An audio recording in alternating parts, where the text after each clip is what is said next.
Let's say this is antigen-presenting cell. It engulfs extracellular antigen by process of phagocytosis.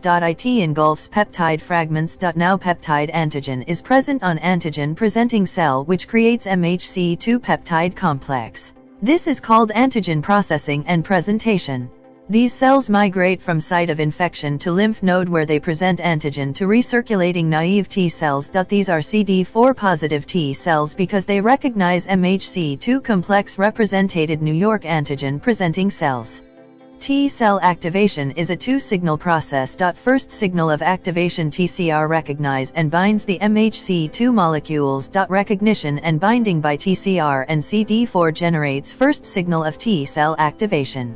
Second signal enhance first signal and known as co-stimulation. Without co-stimulation, T cells which have recognized antigen remain in a prolonged state of co-stimulation includes cytokines or a pair of plasma membranes. Most important co-stimulus is known as B7, CD80, and CD28. Activated T cell synthesize and releases cytokines IL-2. T cells are part of the immune system and develop from stem cells in the bone marrow. They help protect the body from infection and may help fight cancer, also called T lymphocyte and thymocyte. In large blood cell development.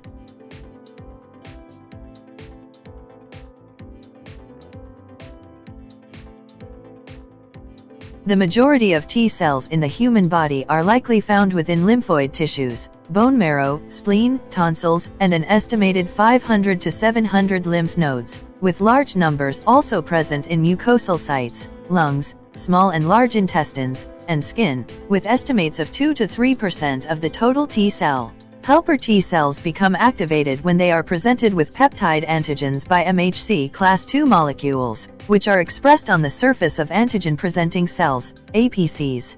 Once activated, they divide rapidly and secrete cytokines that regulate or assist the immune response.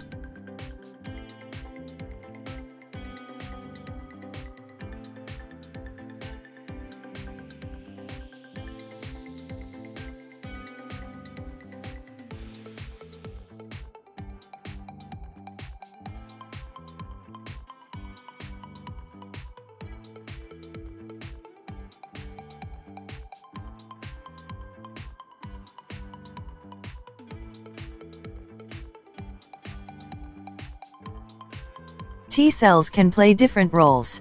They can act as killer cells, attacking cells which have been infected with a virus or another kind of pathogen, or they can act as helper cells by supporting B cells to produce antibodies.